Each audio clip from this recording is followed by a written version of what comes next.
Hello friends. So here I am with a book, or rather I'll say books, because today I'm here with two books instead of one. It's about a homeopath who not only shares his life story but also his 70 years of experience. It's about a boy who was born in a small town in the year 1915 and intended to be an automobile mechanic. But his hard work and fate made him a doyen of homeopathy. Friends, I'm talking about none other than Dr. Shankar P. Koppikar. The first book which I want you all to know about is his autobiography, Serendipity, the story of my life. He wrote this book when he was 92 years old and wished to share his life with all his homeopathic and non homeopathic followers. This book takes you back to the pre independence era, to the time he starts off with his childhood stories, his fear of ghosts, his fear of darkness, his bedtime stories with his grandfather, and his special bond with a sister whom he very fondly called as Akka. He was a bright student and used to love reading. He used to make friends very easily. This book has important chapters where he mentions how he met his uncle Dr. D. N. Koppikar, who influenced him for taking homeopathy as his career. How he took up admission in Calcutta, how he met his teachers, Dr. N. M. Chaudhary, Dr. R. N. Ghosh, and how they influenced him to study homeopathy more seriously. So let's start with our next book, Koppikar's clinical experience of 70 years in homeopathy. This book has been most favorite amongst all the senior homeopaths and is very strongly recommended among budding homeopaths. It is such an intriguing book that whoever has read this has read it multiple times.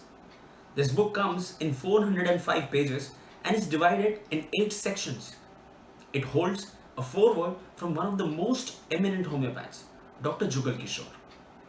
He entreats us with a daily prayer. He says this daily prayer is for a God within who constantly inspires us and gives us the strength to treat our ailing patients. He then gives us 7 golden tips to young homeopaths on how they can become friend of children's, guide of mothers, and philosophers of elders. So let's start with the next section, memories. He starts off by mentioning names of all his fast friends, Dr. J.N. Kanjilal, Dr. Sarabai Kapadia, Dr. Diwan Harishchand, Dr. Jugal Kishore, and many more. He shares cases that he learned under his teachers Dr. N. M. Chaudhary and Dr. R. N. Ghosh. The famous case of stannum metallicum, which got diagnosed right on the way he sat on his chair. He shares cases which he learned under Dr. D. N. Koppikar also. Dr. D. N. Koppikar used to teach him Allen's keynote not just through his book, but also through live cases. A lady got an epileptic convulsion immediately after she delivered. Dr. D. N. Koppikar gave her 1 dose of amyl nitrosum and she was immediately revived. And he showed Dr. S. P. Koppikar the line which was written in the ordinary text in Allen's keynote, that puerperal convulsions immediately after the delivery. And the list of cases goes on. The famous case of aurum metallicum, which Dr. D. N. Koppikar took for himself after reading in Clark's Materia Medica. Clark writes that gold is a solvent, and therefore the bony growth in his shoulder was revived after a single dose of aurum metallicum in CM potency. The last part of the memories is his famous Allahabad speech, which he delivered at the All India Homeopathic Congress in the year on 28th December 2000. So let's go to the next section. So the next section is history. He mentions homeopathy as a garden of Materia Medica. And this section is narrated as if he is taking us for a walk through this garden. So, Dr. Hahnemann is at the center of this garden and receives highest importance because he is the one who developed this science and Materia Medica, which Dr. S.P. Koppikar says is a colossal work. He then mentions the names of each and every stalwart with their importance with reference to homeopathy.